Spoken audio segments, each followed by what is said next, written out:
Hello everyone, আজকে আপনাদেরকে আমি আমের চাটনি বানিয়ে দেখাবো। তার জন্য আমি এখানে 1 কেজি পরিমাণের আম নিয়ে নিয়েছি। আমগুলোকে ধুয়ে ভালোভাবে আমি কেটে নেব।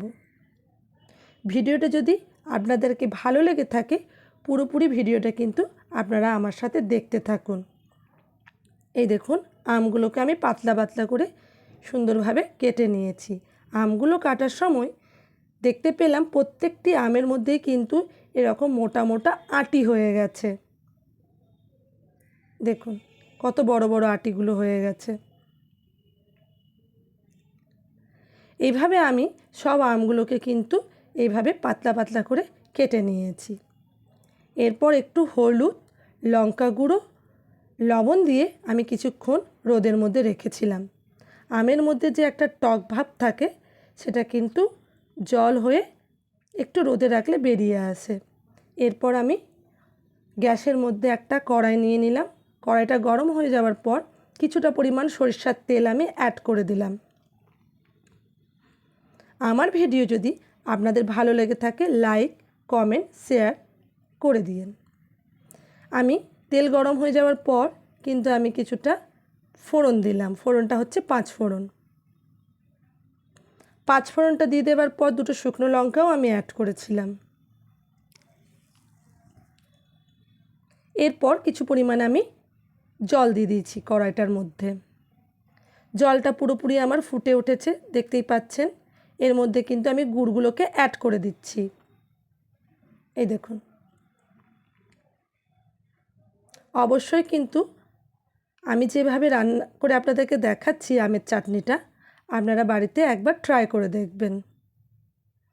এরপর কিন্তু কিছুটা নুন অ্যাড করে দিলাম আমি।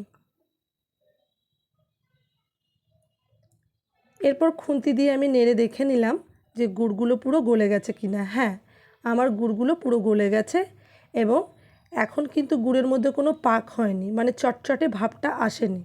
যখন পাক ও চটচটে ভাব হয়ে আসবে তখন কিন্তু এই আমগুলোকে আমি সেদ্ধ করে রেখেছিলাম। সেদ্ধ করে রাখার পর জল দিয়ে কিছুক্ষণ সেদ্ধ করার পর ঝরিয়ে নেওয়ার পরে কিন্তু আমি এই পাকটার মধ্যে, গুড়ের পাকটার মধ্যে কিন্তু আমি খুন্তির সাহায্যে নড়িয়ে নড়িয়ে চারিদিকে করে দিচ্ছি।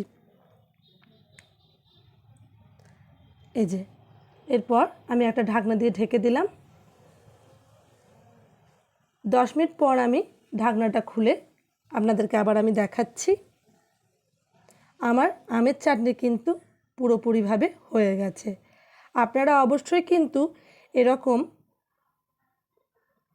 একটু ঝোলঝোল টাইপের, মানে গুড়টা থাকা পাতলা অবস্থায় থাকার আপনারা কিন্তু নামিয়ে ফেলবেন।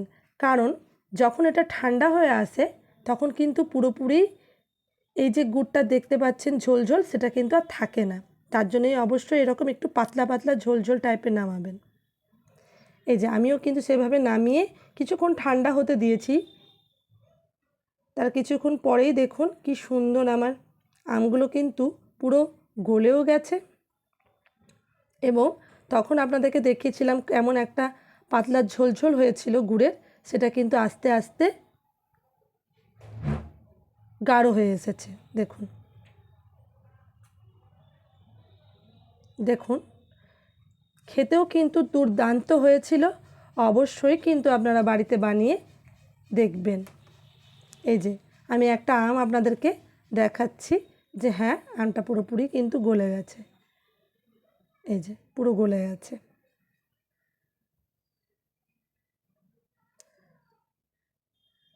আপনারা অবশ্যই অবশ্যই বাড়িতে বানিয়ে দেখবেন কেমন খেতে হয়। Thank you everyone. আবারও আমি নতুন ভিডিও নিয়ে আসবো।